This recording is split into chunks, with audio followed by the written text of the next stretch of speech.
Ladies and gentlemen, I want to address this issue without fear of contradiction. We created the African Union, Organization of African Unity. One of the themes of Organization of African Unity is unity of purpose, unity of development, unity of economy, economic unity, political unity. We did not create this organization as a fighting base for external forces that have engaged us, that have brought their problems, imported them on the African Union in Addis Ababa. My disagreement with the heads of state, therefore, remains, and I remain as a scholar on this continent. I will state my facts without fear. I don't agree with anybody importing a proxy war. I don't agree at all that you bring your proxy wars and fight them on the continent of Africa, on an organization where we have nothing, but we have searching for peace equally. African Union is searching for peace. From President Uhuru Kenyatta's perspective, we have the people of Sahawari still under the bondage of Morocco. Morocco has refused to give them independence. Morocco has occupied their territory. Morocco has killed many of them, slaughters them, continue to slaughter them. We have Amazonia, a very big problem rising in equatorial Africa. Amazonia and Cameroon, where football was played yesterday, and Africans were happy celebrating Total Oil. We have a problem, a conflict that we have not resolved ourselves.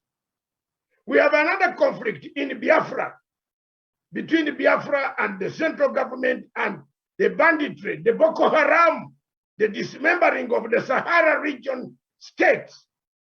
We have not resolved them. We have a problem in the Central African Republic, where war has raged since Bokassa died. For those who don't know, Emperor Bokassa died, where Songa and others can find out the dates, almost 40 years ago. But Emperor Bokassa left a ghost that has haunted Central African Republic without stop. We have been fighting guns in Central Africa. We have partitioned,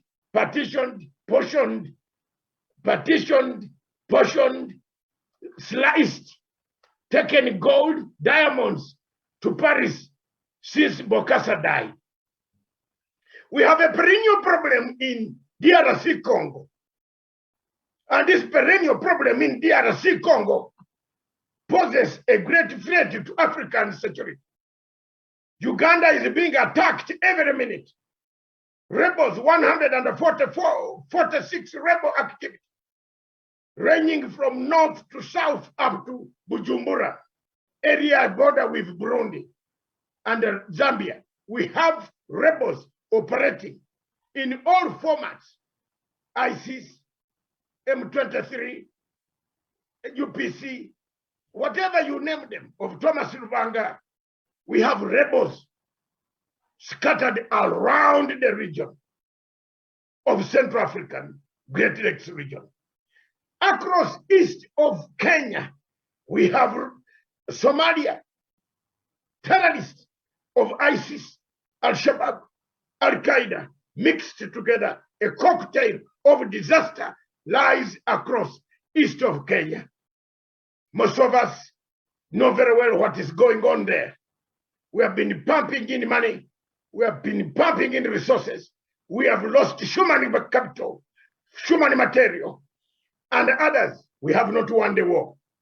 In Ethiopia itself, before I go to Ethiopia, another war ranges, which could spark any time now. And we have to be very honest. If we were to acquire peace and stability and the security of this region, these are the points that academics and professors of international relations and political science and the conflict resolution management should be talking about. We should not be talking about stupidity. We should be talking reality. We should be telling the African heads of state that you have let us down on some of these things. You have not achieved them. Sorry, it is bad news for us. In South Sudan, for example, Riek Machar, Salva Kiir, the commanders of SPLA, and the others, National Salvation Front, which is now another pain in the peace process of South Sudan, lingers on. Anytime it is a whistle waiting to be blown, and then that whistle will be blown, the civilians will suffer. There are civilians in South Sudan who have suffered.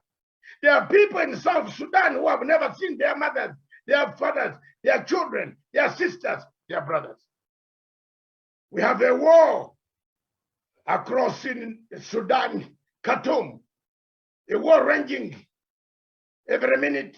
Someone wants to ignite Darfur region, which I, Mbeki, and others, we worked so tirelessly to silence the guns. There are some people who walk around Africa and they call themselves they have tried to silence a war. Which war have they silenced? Show me one. What is some of these people? Which war has Obasanjo, for example, stopped in Africa? Which war has General Obasanjo stopped? Show me one war that General Obasanjo stopped. But show me, ask Masanga, which war he has stopped. Ask Thabo Mbeki, ask Chisano, ask Riek Machar and others, ask Rugunda. We have stopped a big war that ate Uganda's GDP for over 30 years. It is not there in Uganda anymore. And I'm proud. I want to thank President Museveni, the UN, Rugunda,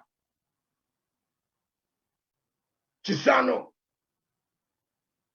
Salva Kiir, Riek Machar, for helping us, and myself, of course, for sitting down, and the African Union, European Union, and the British government that allowed us, instructed some of us to join the war, to join the fight against the war, and come back, call on the rebels to lay down their arms. Today, Uganda and northern Uganda is peaceful, not because there were people who won a war. It's because diplomacy won the war. Peace, negotiation, dialogue, resolution of conflict, forgiveness, a redemption strategy struck Uganda. We can have a problem of political deficit. It's not for me to sort it. I was not born to sort political deficit.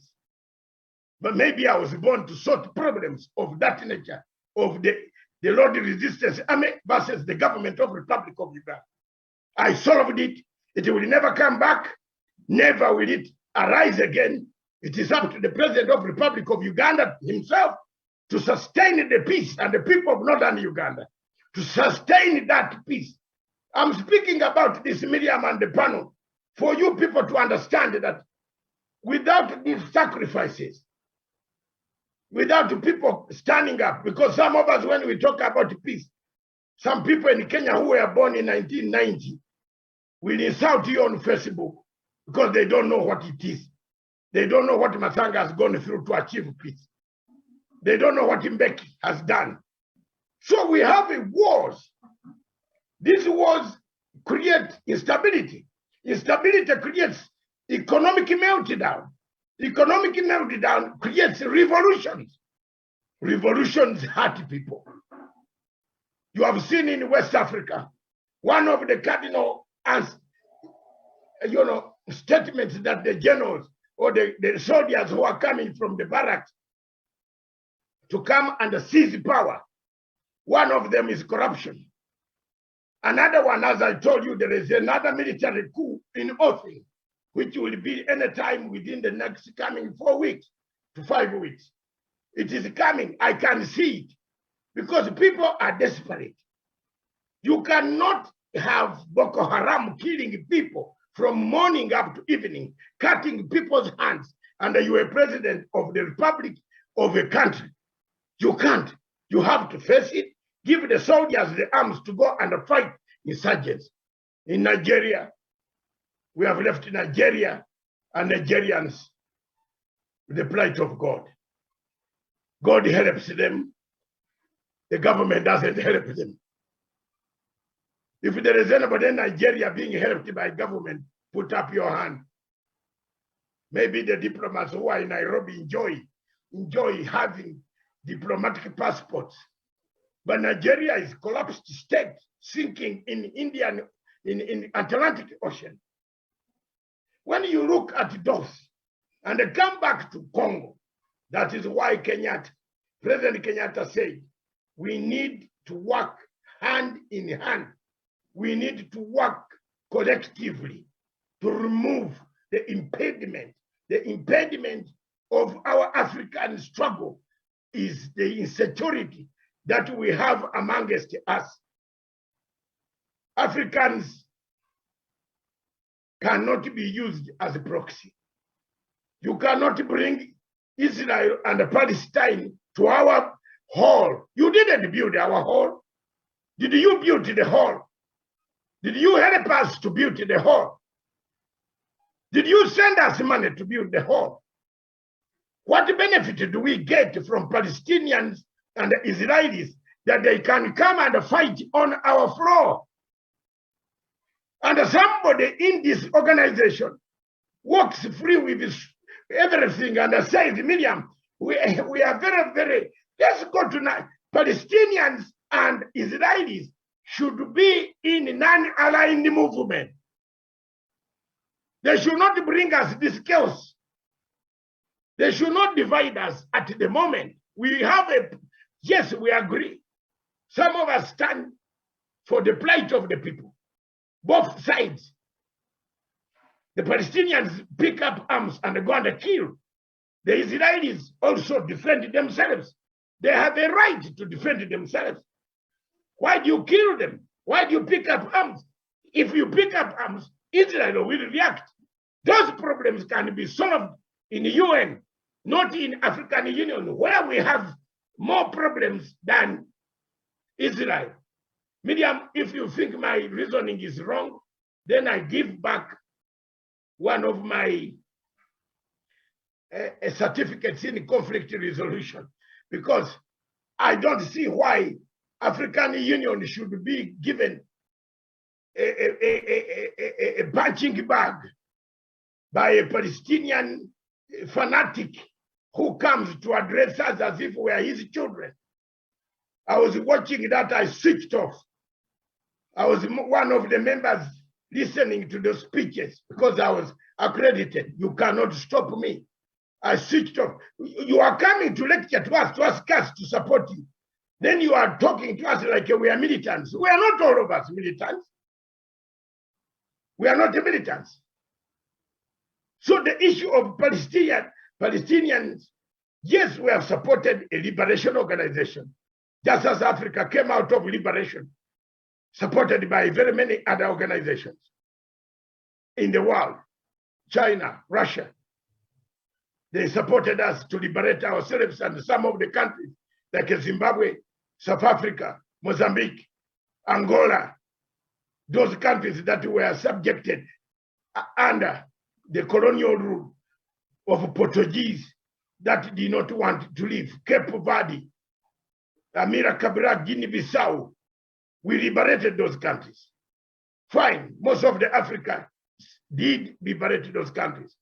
But now for us to be party in the middle, being torn to pieces, when we don't have unity of ourselves, Miriam, I find it that peace, the woes, that is one of the woes of African Union.